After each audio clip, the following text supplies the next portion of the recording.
Beyond it is another dimension. A dimension of sound. A dimension of sight. A dimension of the mind.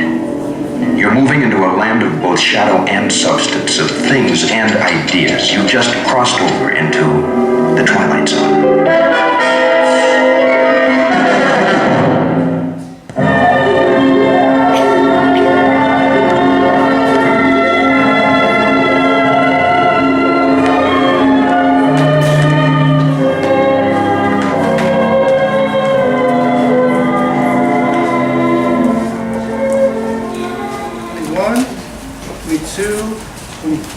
Mrs. Chester, have you ever read David Copperfield?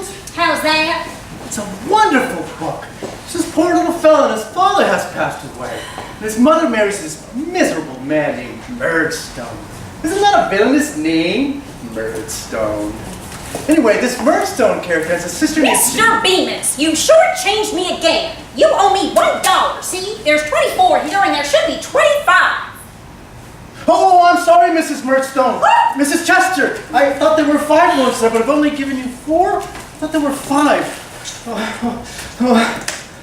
And then there's this other character named Macabre, Mr. Macabre, and he's always going to debtor's prison. And then there's another character named Peggotty, and that's kind of... Lord's sake. Nurse. Bemos? Yes, sir? Would you come into my office, Mr. Bemos? Yes, certainly, Mr. Carsville. I don't suppose you've ever read David Copperfield? No, Mr. Bemis, I have not. Now, if you'll kindly accompany me.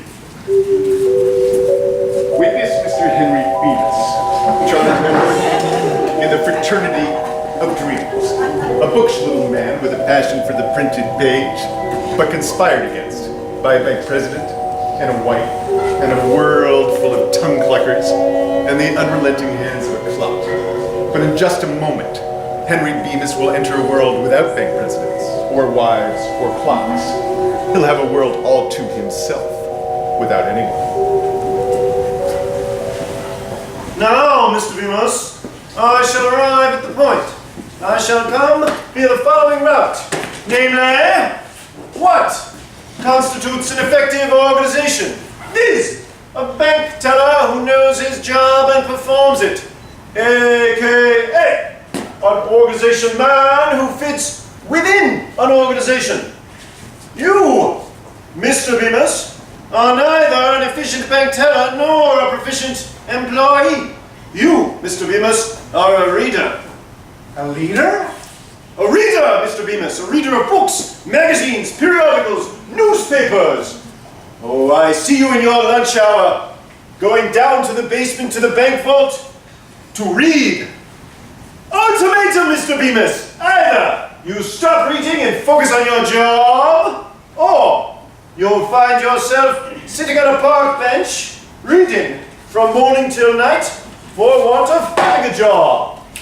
Do I make myself perfectly clear? Perfectly clear, sir. It's just that... Just that what? Make it quick and get back to your cage. It's just that my wife won't let me read at home.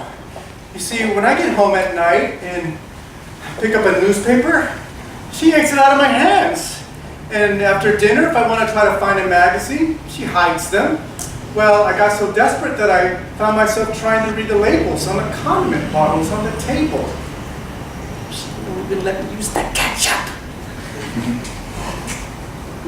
Honest, I give my opinion. Your wife is an amazingly brilliant woman. Why, I remember last November when you wouldn't stop reading the campaign buttons on customer lapels. I recall one woman who was so upset that you were reading down there that she tried to hit you with her umbrella. Yes, I remember that. I never got a chance to tell her. I was only looking to see who she voted for. Good day, Mr. Bemis.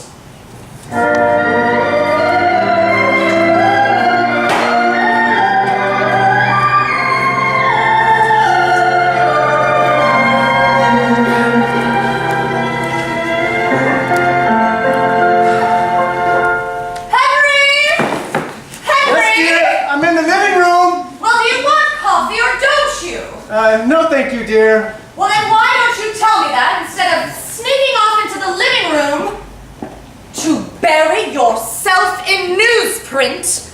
I believe we have been over this quite enough, Henry. I will not tolerate a husband of mine sacrificing the art of conversation. All right. What is so funny? No, dear. It's just that you said a husband of mine. How many husbands have you got? You've only got me. And I would appreciate that not being rubbed in. We're playing cards tonight. I would also appreciate it if you changed out of that ridiculous sweater. We're having dinner with the Phillips. Oh, dear. Anything to say, Henry? No, dear. Nothing to say. What time do we do that? In about 15 minutes. I'll be ready on time. See that you are.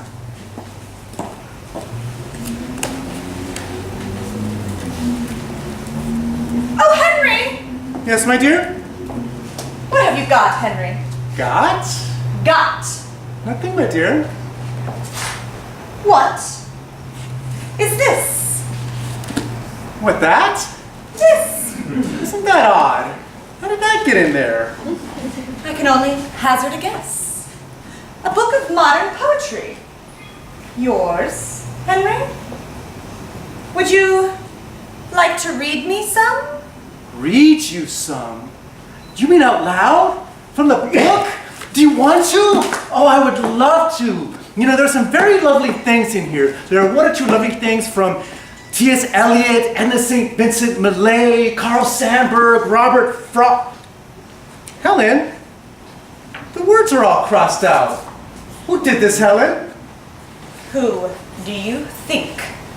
You should thank me, really. A grown man reading silly, nonsensical doggerel. This isn't doggerel. There's some beautiful things in here. I say it's doggerel. I also say Helen! it is Don't do that! a waste Please, don't do that! of Helen! time. Why, Helen? Why do you do these things? Because I'm married to a fool.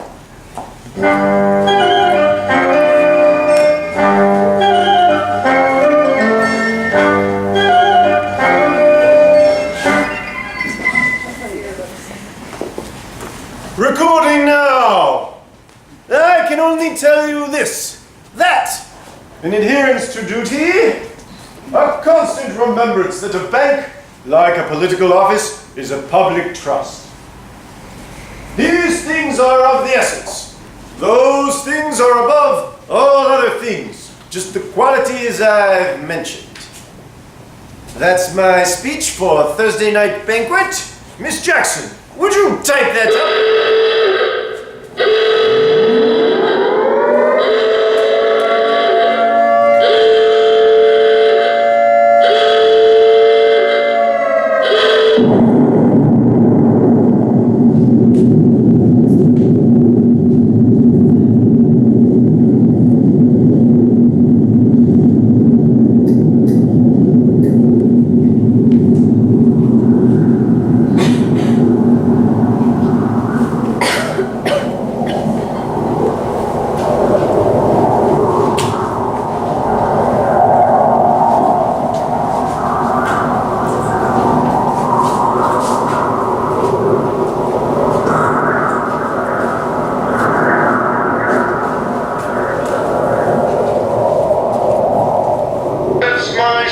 for Thursday night banquet?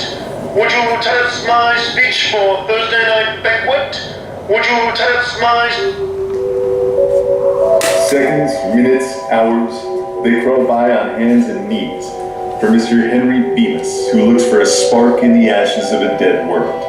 A telephone connected to nothingness, a neighborhood bar, a movie, a baseball diamond, a hardware store, the mailbox of what was once his house and is now a pile of rubble. They lie at his feet as battered monuments to what was, but is no more. Helen! Where are you? Mr. Henry Bemis on an 8-hour tour of a graveyard. all dead. They must be. Everybody's dead except me. I'm all right.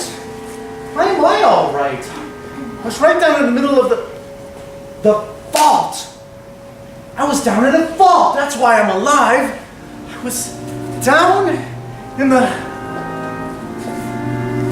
The thing of it is, though, the thing of it is, I'm not so sure I want to be alive. Well, at least I won't starve to death. Lots of food.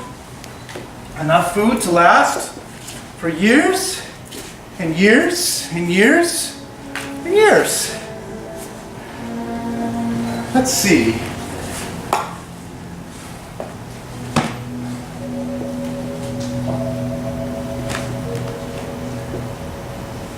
The worst part, very worst part, is being alone. Is this how it's going to be? Day after day after day? Eating? Smoking a cigarette? Eating the same half of the newspaper over and over and over again? Is someone there?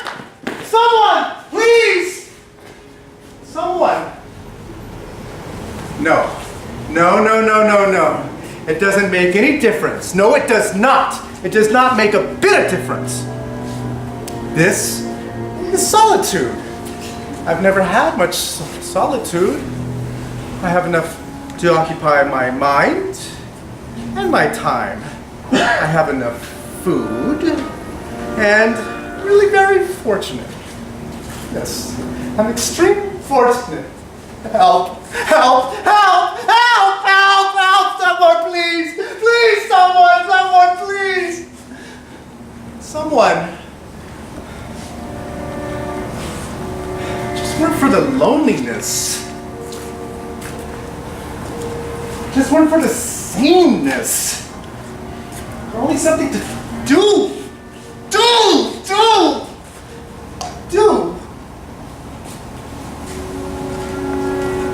Gun. I'm sure I'll be forgiven for this, given the way things are. I know I'll be forgiven.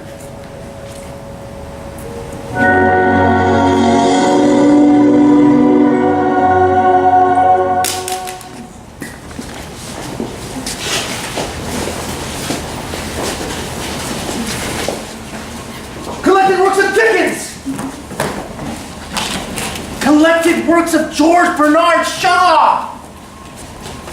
Poems by Shelley, Browning, Keats, books, great dramas of the world, books, all the books I want, all the books I need.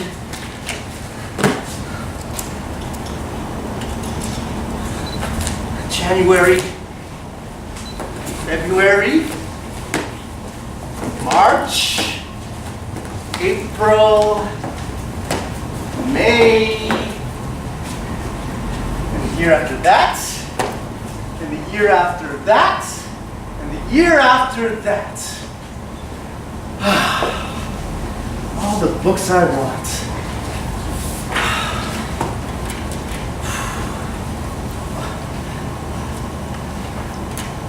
And the best part, very best part, is there's time now.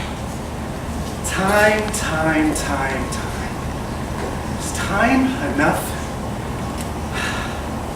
at last.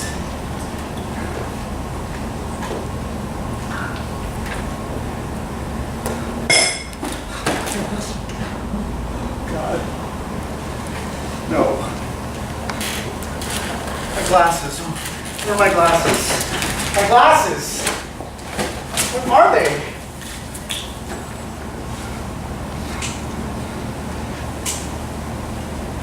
Oh no, I'm broken. I can't see. I can't see the beautiful words. I can't can't see the beautiful words. I can't see the beautiful words. I can't see the beautiful words.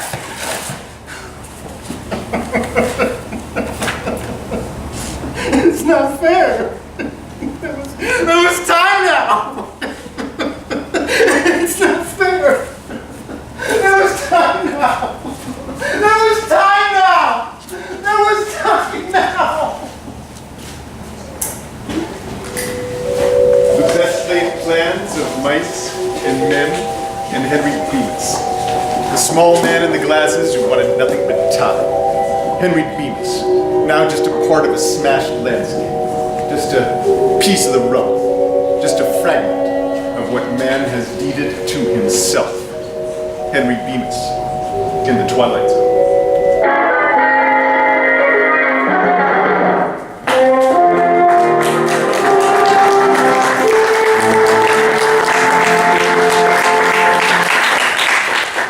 Ladies and gentlemen, permit me to introduce myself. My name is Rod Serling. I am the creator, producer, director, writer, and host of The Twilight Zone. And tonight, I invite you to join me on a journey to another time and another dimension. This is a journey that's not for the faint of heart, but this is a journey that's sponsored by Folgers Mountain Grown Coffee and Chesterfield cigarettes. Chesterfield's packs more pleasure. As I was saying, this journey is only for the brave. You're about to enter into a dimension beyond that known to man.